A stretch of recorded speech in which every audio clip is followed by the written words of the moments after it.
구독, 좋아요 눌러주세요.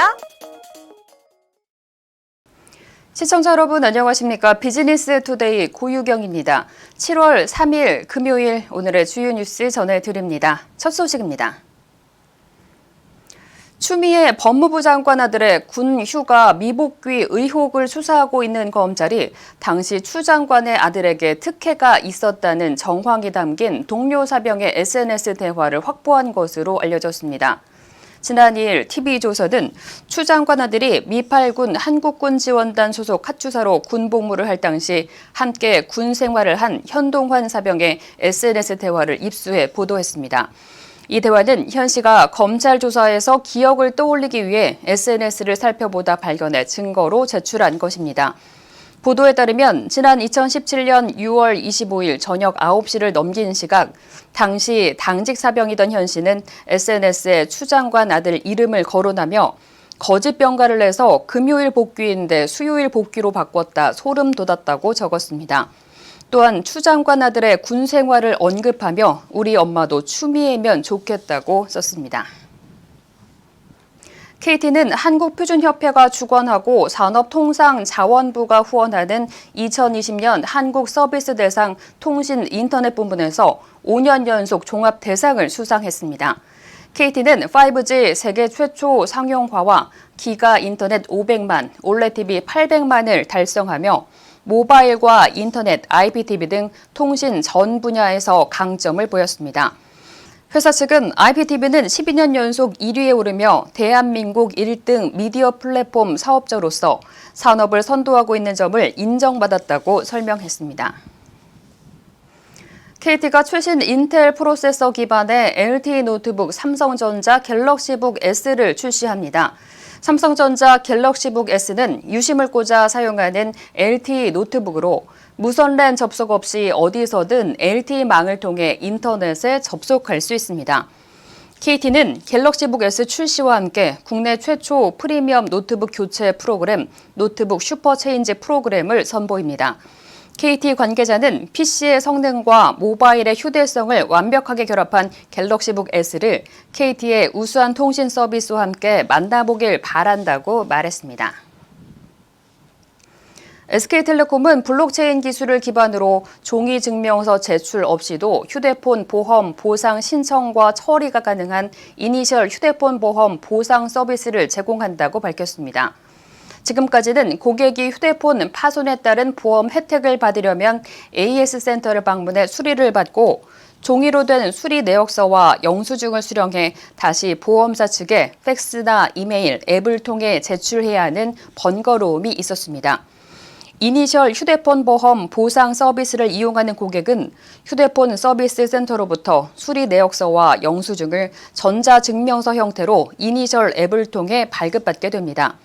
SK텔레콤은 이니셜 휴대폰 보험 보상 서비스를 삼성전자 서비스와 먼저 시행하고 추후 타사와도 협력을 확대해 나갈 계획입니다.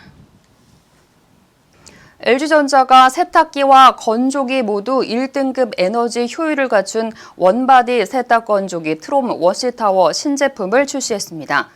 LG 트롬 워시타워는 세탁기와 건조기를 일체형으로 구현한 제품으로 신제품은 하단의 세탁기뿐만 아니라 상단의 건조기도 에너지 소비 효율 1등급입니다. 별도의 스마트폰 앱이나 유선으로 연결할 필요 없이 하단의 세탁기와 상단의 건조기가 연결되고 세탁기가 사용한 세탁 코스를 건조기로 전달하면 건조기는 가장 적합한 건조 코스를 알아서 설정합니다.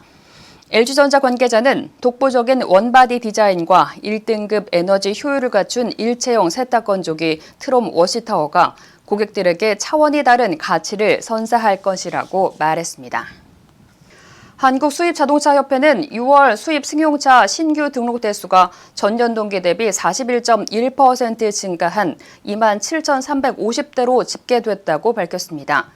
브랜드별로는 메르세데스 벤츠, BMW, 아우디 순이었으며 베스트셀링 모델은 아우디 A6 40 TDI가 선정됐습니다. 이만규 부회장은 6월 수입 승용차 신규 등록은 개별 소비세 효과와 더불어 다양한 신차 출시 및 프로모션 등으로 전월 대비 증가했다라고 설명했습니다. 추미애 법무부 장관이 2일 윤석열 검찰총장에게 이른바 검언 유착 의혹 수사에서 손을 떼고 지휘권을 이성윤 서울중앙지검장에게 넘기라고 지시하면서 윤 총장에게 벼랑 끝 압박을 가하고 있습니다. 검찰 안팎에서는 추 장관의 두 번째 지휘권 행사를 남아있어도 식물총장이 될 것이란 메시지를 던진 것으로 해석했습니다. 대검은 이를 노골적 자진 사퇴의 압박으로 받아들이는 분위기입니다. 대검 기획관과 선임 연구관 30여 명이 참석한 회의에서는 참석자의 80에서 90%가 추 장관의 지휘권 발동 내용이 위법, 부당하다는 취지의 발언이 나왔습니다.